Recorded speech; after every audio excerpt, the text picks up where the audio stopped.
Audio Jungle.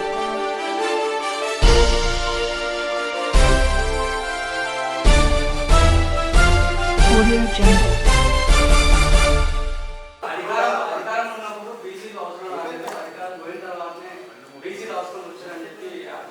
ఇలాంటి మాటలు రాలేవు. మేము అధికారంలో ఉన్నప్పుడు ఇలాంటి మాటలు రాలేవు. ఇలాంటి మాటలు వస్తే అప్పుడు పనిచేస్తుంది కదా. అప్పుడు ఎవరు కూడా మమ్మల్ని అనేది మేము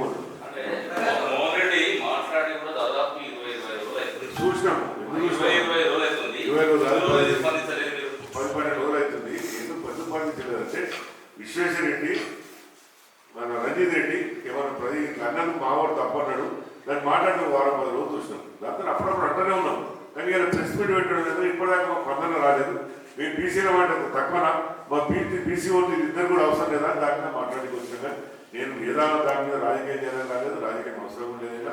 ఎందుకంటే మా బీసీలో ఇప్పటికైనా ఒక బీసీ ఎమ్మెల్యే ఉన్నా నేను మాట్లాడకపోతే ఎట్లా? ప్రకాష్ గౌడ్ గారు, ఇప్పుడు ఎమ్మెల్యేలు కొంతమంది ఆల్రెడీ పార్టీలో గెలిచి మా పార్టీలో జాయిన్ అయ్యారు. కడియం శ్రీహరి, దానం నాగేందర్ వారిపైన లీగల్ ఫైట్ చేస్తూ ఉంది బీఆర్ఎస్ పార్టీ. అందుకని మీరు కూడా కాన్సిక్వెన్సెస్ ఎదుర్కోవాల్సి వస్తుందని భయపడిపోవట్లేదా? రీజన్ అదేనా? కార్యకర్తలతో ఇదే మాట్లాడినట్టు అంటే ముక్కుముడి అందరూ జాయిన్ అయితే కానీ ఇండివిజువల్ పోతే మళ్ళీ అనర్హత పెట్టబడుతుంది. నేను ఎప్పుడైనా మీతో ఎప్పుడైనా కానీ నేను పార్టీలకు పోతా నా నోటు నుంచి ఇక్కడ రాలేదు కదా. నేను పోతున్నా అయ్యాను రేపు అంటున్నారు. వాళ్ళు పోయిన డైరెక్ట్ కడవ అనుకుని అది పార్టీ అధిష్టానం చూసుకుంటుంది. దాని ఏం రోజుల్లో రూపాయలు నా ఆలోచన లేదు. నేను అప్పుడు కూడా ఆలోచన లేదు, ఇప్పుడు నాకు ఆలోచన లేదు. ఆలోచన ఉంటే నేను ఎప్పుడు పోతుండే ఆలోచనే లేదు. లేనప్పుడు దాని గురించి ఎందుకు ఆలోచన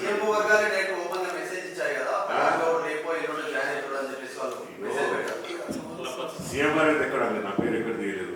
సీఎం అని సరే సీఎం అని ఎక్కడ అనలేదు. వాళ్ళు ఎవరో పెట్టవచ్చు మెసేజ్. నాకైతే నాకు ఇప్పుడు కూడా చెప్తున్నాం కదా, నాకు ఆలోచన లేదు. ఎందుకంటే కేసీఆర్ గారు 10 ఏళ్ళు ఎంతో డెవలప్ చేసినాడు రాష్ట్రాన్ని. అందరూ తెలుసు. ఇంత మంచి రాష్ట్రాన్ని డెవలప్ చేసిన తర్వాత నేను ఎందుకు ఇచ్చి పెట్టుకుంటాం? ప్రజలలో మాకు ఏం తప్పు చేసినట్టుకుంటాం? ప్రజలు కూడా మంచిగా ఆదరిస్తారు. ఇవాళ ఏ ఇంటికైనా బ్రహ్మరథం పడుతున్నాం. ప్రజలు ఇలా ఊళ్ళలో ఉంటుంటే అందరూ అంటున్నారు కేసీఆర్ చేసినంత డెవలప్ ఎవరు చేయలేకపోతున్నారు మాట్లాడుతున్నారు. చేయరు కూడా ఎవరు కూడా. నేను చూపెడతాను అనుకోండి. ఏంటంటే రాబోయే రోజుల్లో అందరూ చాలా మంది మాట్లాడతారు. కొంతమంది స్వార్థం పోతారు పోతలే అన్నట్టు. మీకు తెలిసి ఎందుకు పోతారు కదా కూడా. మీ మాకంటే ఎక్కువ మీకే తెలుసు. కానీ అలాంటి స్వార్థాలు లేదు. నేను 4 మాటలు గెలిచిన 7 కింద పార్టీకే కానీ నేనే కానీ కింద దెబ్బ తెచ్చుకోలేదు. ఎవరినైనా కాల్సేసారు. నేను కంపెనీ పెట్టేది తెలియదు, సంపాదించేది తెలియదు. నేను అప్పుడు గిన్నె ఉన్నా, ఇప్పుడు గిన్నె ఉన్నా, రేపు కూడా గిన్నె ఉంటా. నేను ఇంకెన్ని మాటలు పడ్డా నేనే గెలుస్తాడా? నా ప్రజలు నాకు కావాల్సిన ప్రజలందరూ కూడా నాకు దీవనాటి 4 మాటలు ఇచ్చేది. నేను మార్చాల్సిన అవసరం నాకేం వచ్చింది. మారగా నాకు 66 ఏళ్ళంటే ఇంకేం మారుతా ఇంకోసారి మారే పరిస్థితి ఆయన మాట్లాడాలని మీరు అందరూ పిలిచి అడగండి. నేను అంత పోయినా అంత చాలాగానే వస్తే ఇంట్లో కూర్చుంటామని నేను పార్టీ మారే సమస్యనే ఉంటుంది. మారగా ప్రతి రాష్ట్రం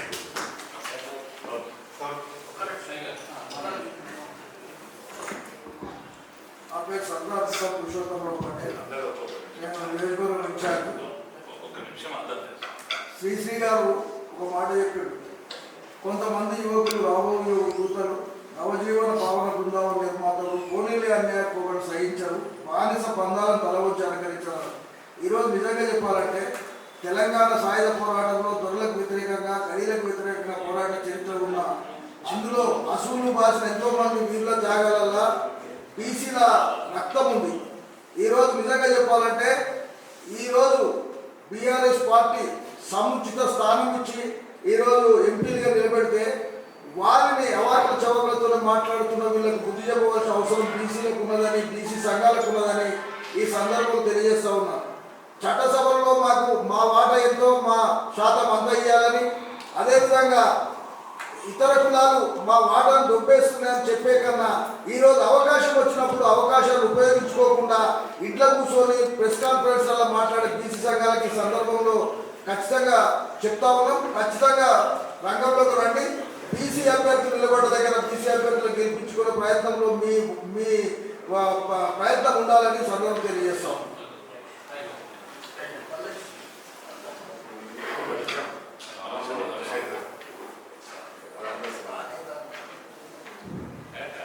అందరికీ నమస్కారం.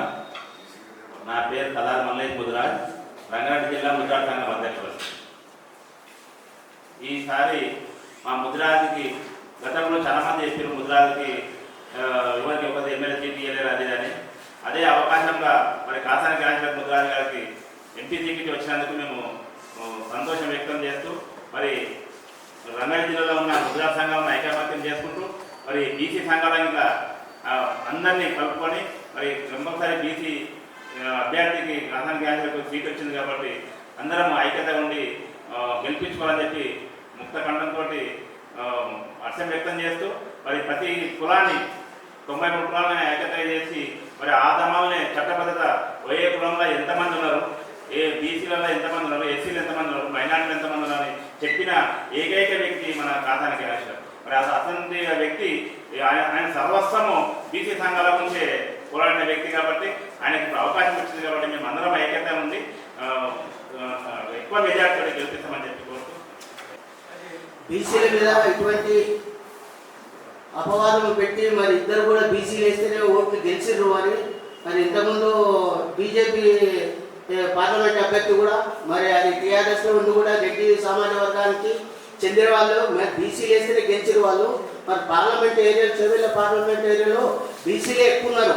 వాళ్ళు అది దృష్టిలో పెట్టుకొని అట్లా మాట్లాడడం తగదు కాబట్టి బీసీలను కించపరిచినందుకు బీసీ వర్గం అంతా ఏకమయ్యి మరి పార్లమెంట్ అభ్యర్థిగా బీసీ వర్గానికి చెందిన మన కాసాని జ్ఞానేశ్వరన్నకు మరి బీసీ వర్గం అంతా మేమంతా కష్టపడుతున్నాము. మిగతా వాళ్ళంతా కూడా పార్లమెంట్ ఏరియాలో అందరు బీసీ వర్గం ఏకమైతే ఎవరు ఏమీ చేయలేరు కాబట్టి బీసీ వర్గం ఐక్యత అయ్యి మన బీసీ వర్గానికి మరి ఓటేసి గెలిపించుకొని మన సత్తా ఏందో చూపించాలని కోరుకుంటూ ఈ అవకాశం వచ్చిన పెద్దలందరికీ ధన్యవాదాలు.